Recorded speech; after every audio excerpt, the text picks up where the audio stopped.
विद्यार्थियों, आज पश्चिम की कला में के मध्य युग में पश्चिम कला के मध्य युग में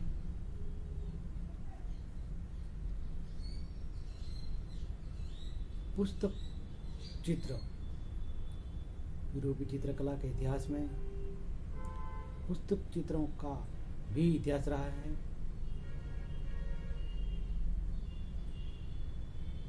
यह एक प्रकार से शैली की तरह कला का विस्तार हुआ है। इसमें ईसाई धर्म पुस्तक का धर्म हुआ करता था। ओल्ड टेस्टामेंट तथा न्यू टेस्टामेंट नामक दो भागों में विभक्त ईसाई धर्म की पुस्तक बाइबिल मुख्यतः इतिहास ग्रंथ हैं, जिसमें यहूदी लोगों का इतिहास तथा ईसा मसीह का जीवन व्रत का वर्णन है। इसके कुछ अध्याय गीतात्मक, धार्मिक तथा भविष्यवाणी मूलक भी हैं। अध्यायों में और समग्रतः वर्णनात्मकता का प्रभाव है। इस धर्म ग्रंथ में पात्रों का चरित्र प्रकाश में लाने तथा लोगों को धर्म की शिक्षा देने के हेतु पांडुलिपि चित्रण की आवश्यकता भी अनुभव की गई। आज ईसाई धर्म के प्राचीनतम ग्रंथ चित्रित ग्रंथ 10वीं 11वीं सदी से पुराना नहीं है, तथापि इनके पीछे शताब्दियों पुरानी पांडुलिपि चित्रण की परंपरा झलकती हैं। आज यह कहना बहुत कठिन है कि ईसाई धर्म का चित्रण पहले पांडुलिपि में हुआ या दीवारों पर प्रतीत होता है कि कहीं तो भित्ति चित्रकारों ने पुस्तक चित्रों से प्रेरणा ली है और कहीं पुस्तक चित्रकारों ने भित्ति चित्रों से प्रेरणा ली है। कहीं कहीं दोनों माध्यमों में अद्भुत साम्य है, समानता है।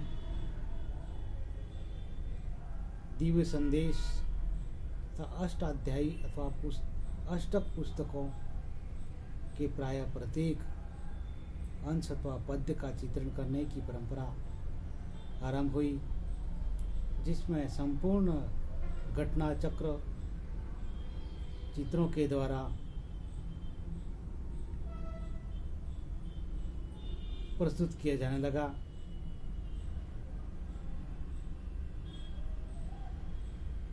जिस प्रकार आजकल व्यंग्य चित्रों की पट्टियाँ स्ट्रिप कार्टून्स के द्वारा प्रस्तुत किया जाता है। इस पद्धति के जन्म और आरंभ के विषय में निश्चयपूर्वक कुछ नहीं कहा जा सकता। यूनानी रोमन युग में पेपिरस की कुंडलियाँ प्रचलित थी। इनमें प्रायः लिखित कालमों की चौड़ाई की सीमा में ही छोटे छोटे चित्र बनाए जाते थे, जैसे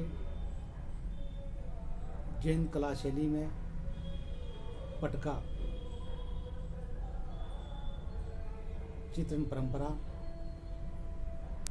जोशुआ कुंडली जो खाल की हैं 11वीं सदी की मानी जाती हैं। इसमें लंबी लंबी पट्टियों में धार्मिक रूपों का अंकन क्रमशः निरंतर किया गया है।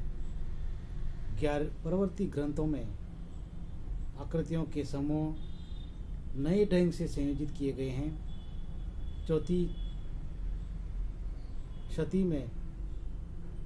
चौथी शताब्दी से ही खाल के ग्रंथ बनने लगे थे। इनमें भी कॉलमों में छोटे छोटे चित्र अंकित हैं।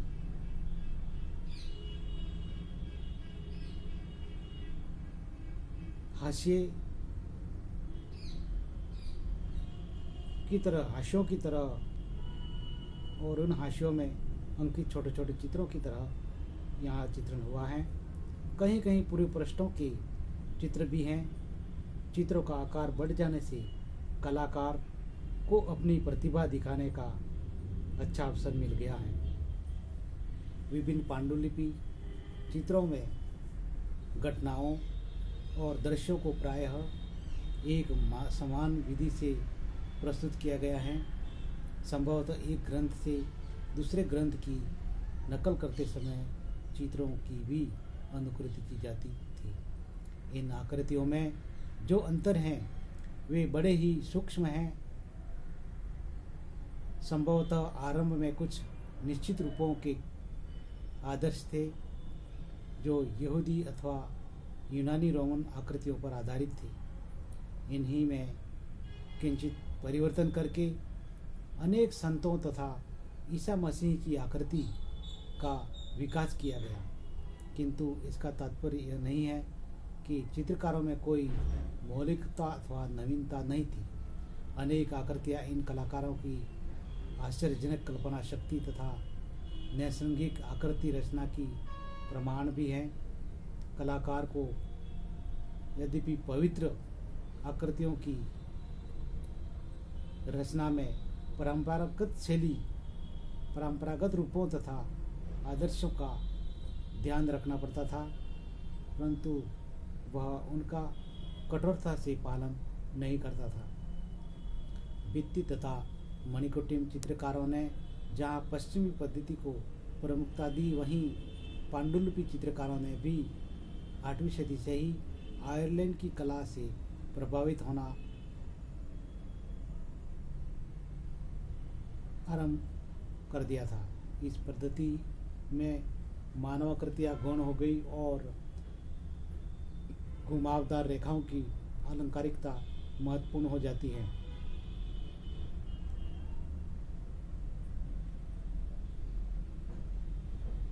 कहीं कहीं पशुओं की आकृति भी चित्रित हैं।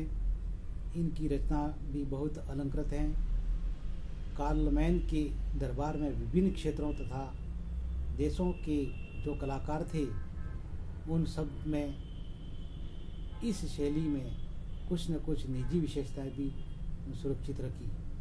कुछ पांडुलिपि बैंगनी रंग के चमड़े पर चित्रित हैं।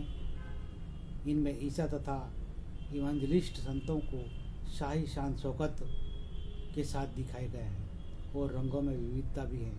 अनेक राजकीय पुरुषों के व्यक्ति चित्र तथा दरबारी दृश्यों के भी चित्र अंकित हैं, जिनमें प्राचीन शास्त्रीय कला का प्रभाव है। भजन संग्रह की आकृतियों बहुत यथार्थवादी हैं और उन्हें पर्वतों अथवा काल्पनिक भवनों की पृष्ठभूमि सहित चित्रित किया गया है। रूपाकृतियाँ भी चित्रित की गई हैं।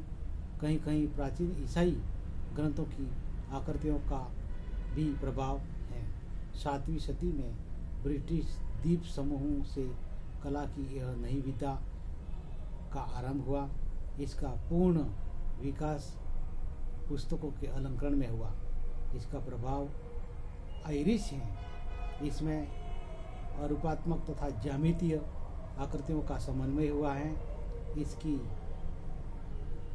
संपूर्ण चित्र पर छाया रही हैं। सीधी रेखाओं का अभाव और फीतों के समान अलंकरण इसकी प्रमुख विशेषताएं हैं।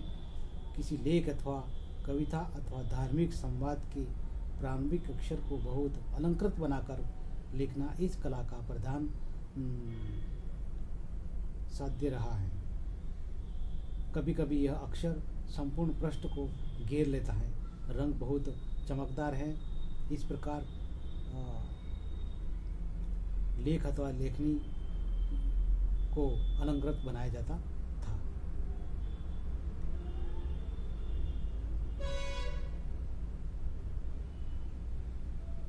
मूर्ति विरोधी युग में भी सम्राट कालमेन ने 786 ईस्वी में रेवन्ना तथा 800 ईस्वी में रोम का भ्रमण किया और अंत में आशेन को अपनी राजधानी बनाया। उसने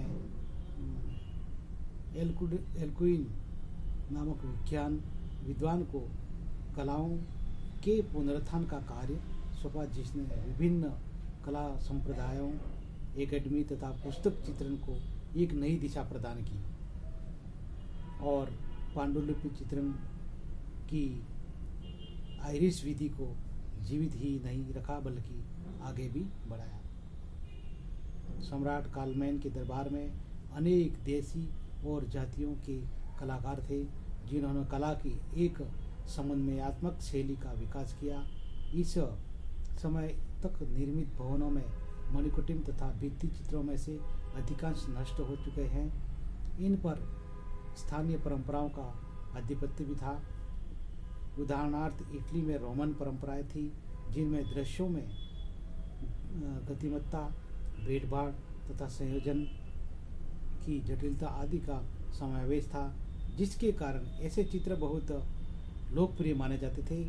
आकृतियों का भार और उभार समाप्त हो गया, किंतु मुखाकृतियाँ व्यंजनापूर्ण बनती थी, जो अपनी अभिव्यक्तियों को कहने में सफल थी। समस्त धार्मिक कला में 6वीं से 8वीं शती तक रोमन प्रभाव इसी प्रकार उपलब्ध है।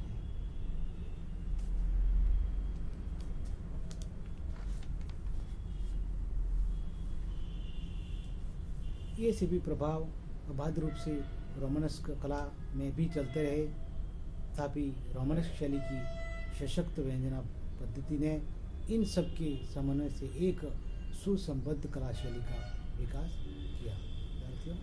इसका